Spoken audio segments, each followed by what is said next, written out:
Support for this podcast comes from the law firm of Davis Malm. Whether you're a developer, property owner, manager, or commercial tenant, their real estate attorneys know the lay of the land, not just the law. Learn more at davismalm.com. WBUR Podcasts, Boston.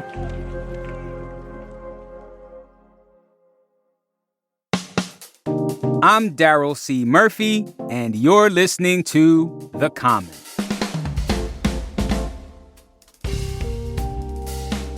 WBUR climate and environment reporter Paula Moura. Welcome back to The Common. Hi, Daryl. Thank you for having me. Yes, indeed. Always a pleasure, Paula. So today, you have a story for us about the beech. Yes. Yeah, my job today is beech. That's right. That's right. And when we say that, we mean the beech tree, which is a native to the Northeast. And it makes up about 10% of forests in Massachusetts. And in recent years, a new disease impacting the tree's leaves has emerged, and it poses a huge threat to the species' longevity in the region. So, Paula, talk to me about this disease and what causes it. Yeah, so it's called beech leaf disease, and it's a relatively new tree disease in the U.S., and it's spreading fast. It infects the beech tree, which is that tree that has a smooth gray trunk and an abundant canopy. It's caused by a microscopic nematode that infects the leaves and the buds. And the scientists believe it may be spread by birds, insects, and the wind. You got to tell us, what is a nematode? It's a tiny worm. Very, very tiny. This one's microscopic. What happens once a tree becomes infected? So the infection causes the leaves to fall off and can eventually starve the tree. Then the tree can die within a few years. Because the tree's not getting the nutrients through the leaves that it needs. Exactly. Got it. Now, what does it look like once that infection has set in? Yeah, when you stand underneath a tree with the reflection of the sunlight going through the leaf, you can see the stripes that are dark rectangular patches between the leaf veins. So it looks like there's some dark stripes on that. And that's where the nematode damaged the leaf. There's another symptom, too, that the leaves are curled. Now, let's take a step back. Tell me more about the beech trees. What function do they serve in our local ecosystem? So they provide habitat, like their trunks. Some animals can make their home there.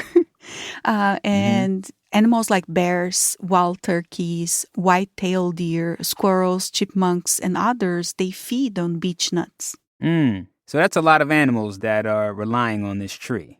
Yeah, and many animals that before relied on chestnut nuts to eat, they lost that nut because the chestnut virtually got extinct. Damn. Now they relied on the beech nut.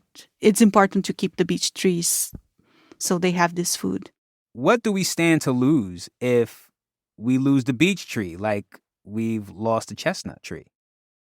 Yeah, we are seeing the trees dying, so it's possible that in the short term we could have big gaps in our forests in Massachusetts where the beech trees were. And Nicole Kelleher, Forest Health Program Director at the State Department of Conservation and Recreation, she described this way. I mean, lately this has been one of our biggest concerns, and my team devotes a lot of time to it. We do expect to see a lot of long-term impact and trees lost.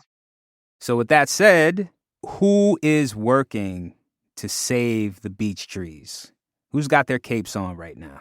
Yeah, so as we were talking, like the disease is pretty new and research takes time. But there's a glimpse of hope from researchers in Ohio. That's where the disease was first identified in 2012.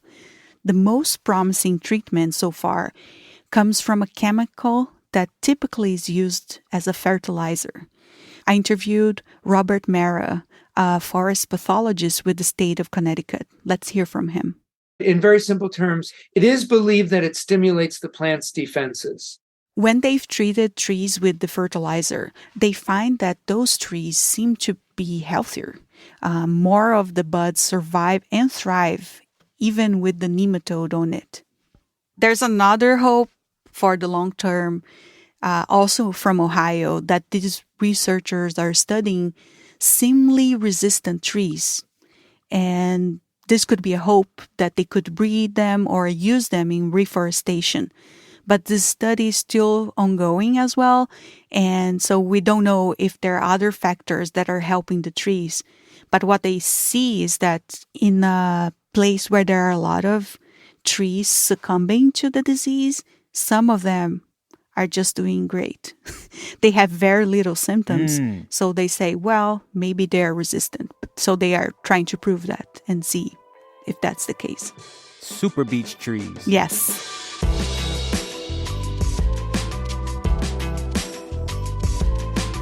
We're going to take a quick break, but we'll be right back.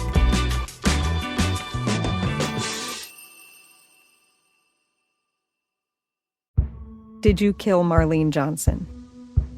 I think you're one of the first people to have actually asked. From WBUR and ZSP Media, this is Beyond All Repair, a new podcast about an unsolved murder that will leave you questioning everything. Somebody should be in jail for murdering my sister. A woman who's never been believed. As long as they think I have done this, then they're not looking for who actually did this. And that's what makes it a cold case. No, it's a botched case. And a search for the truth, once and for all. Wow, it just gets more interesting. Beyond All Repair. Listen and follow wherever you get your podcasts. Be careful. You're digging in a place that's been very peaceful for a while. Do it anyway. Dig.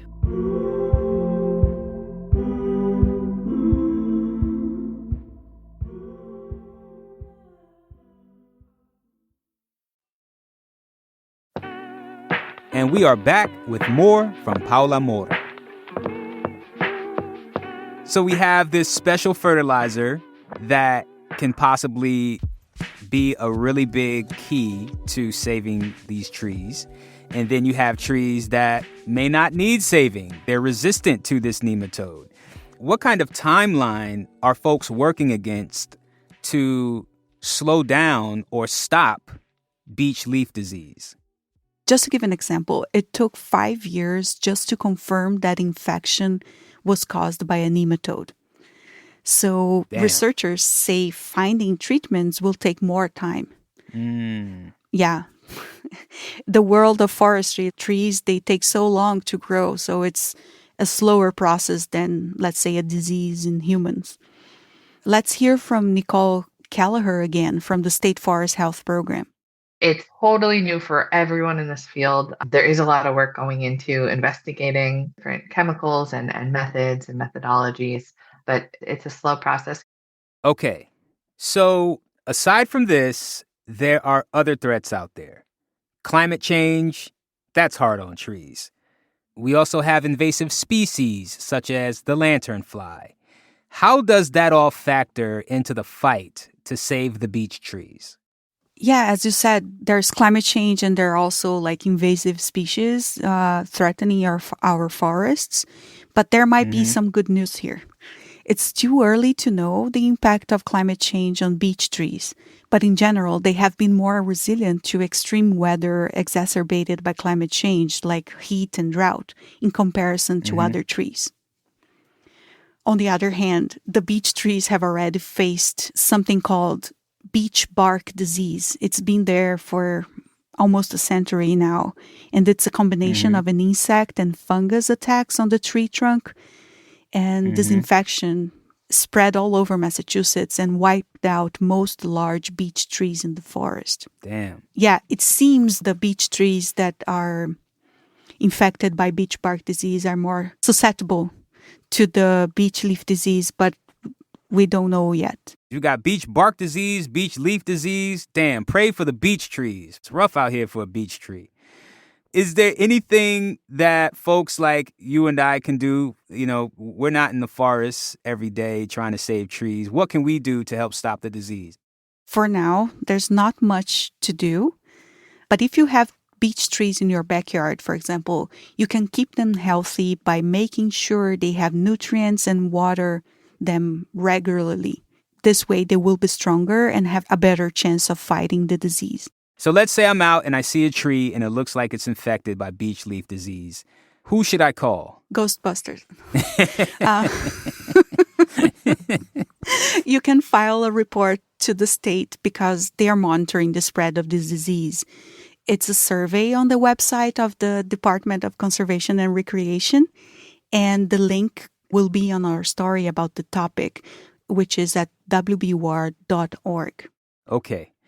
Well, Paula, thank you for coming through and alerting us of what's going on with the beech trees. I know you and I were sitting here having a somewhat light conversation, but this is important for our environment and our ecosystem. So thank you very much for bringing this to our attention and talking to us about it here at The Common. We really appreciate it.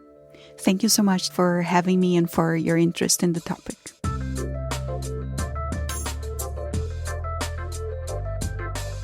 That's WBUR climate and environment reporter Paula Moura.